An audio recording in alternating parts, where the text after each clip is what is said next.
हो आई भैया हमनी के आज बीबीजेम कंपनी के बैनर तले बहुत ही सुंदर गीत एगो आवतिया जेकर देख रेख बड़े भैया कमल जी के हाथों में बा। तमाम हमनी के टीम साथ में भी आ, कृष्णा भैया, प्रमोद भैया, सब लोग, छोटू भैया, रोशन भैया के लिखल गीत है। एगो लड़का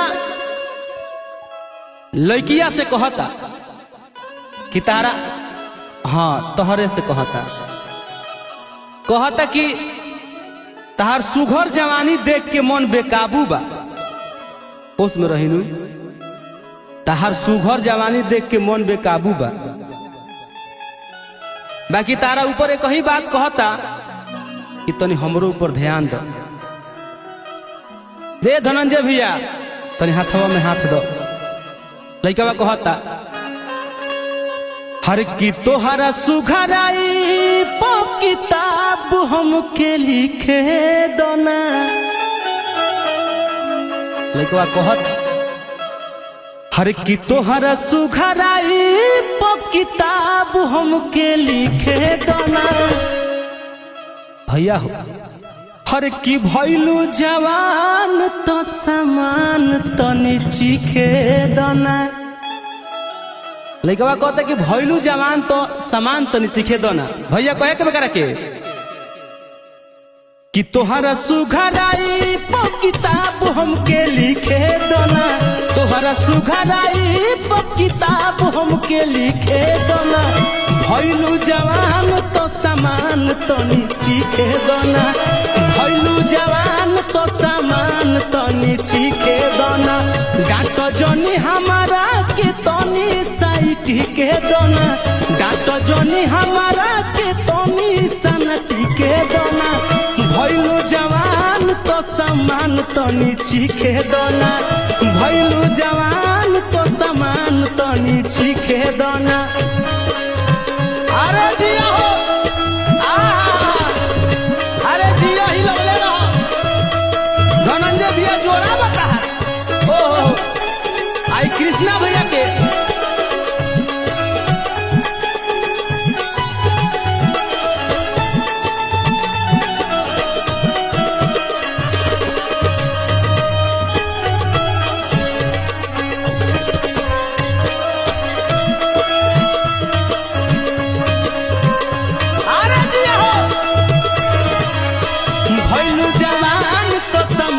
तनी चीखे दोना। भइलू जवान तो समान तनी चीखे दोना। लइका कहता धनंजय भैया अखिया में बसल बाबू दिलावा में धसल।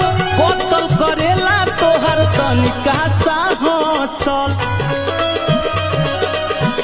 अरे जिया हो हिला दो ए भैया अखिया में धसल बारू दिलावा में बसल। कोतल करेला जानू तोहर तनी हसल।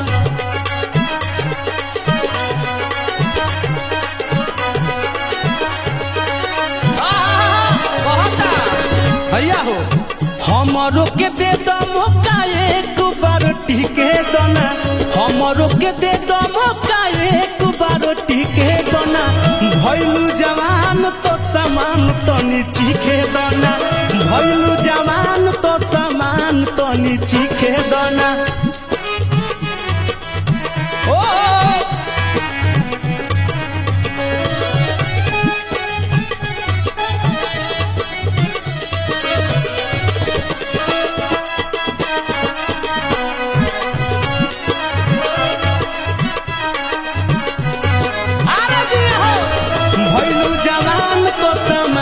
तनी चीखे दोना। भइलू जवान तो समान तनी चीखे दोना। और कैसे धनंजय भैया, शंकर भैया लइका कहता रोशन तूफान तोहर भइले दीवाना। एही से तो बाटे तोहरा गली आना जाना। अरे जिया हो खूब खूब खूब रोशन तूफान तोहर भइले दीवाना, यही से तो तोहरा गली बाटे आना जाना।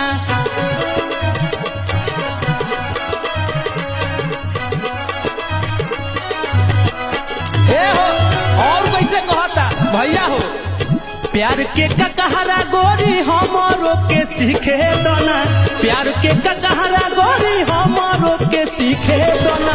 भइलू जवान तो समान तो चीखे दोना, भइलू जवान तो समान तो चीखे दोना। तोहर सुघराई पो किताब हमके लिखे दोना, तोहर सुघराई पो किताब हमके लिखे दोना। भइलू जवान तो समान तो चीखे दोना, भइलू जवान तो समान तो चीखे दोना, भइलू जवान तो समान तो चीखे दोना, भइलू जवान तो समान तो चीखे दोना, भइलू जवान तो समान तो चीखे दोना।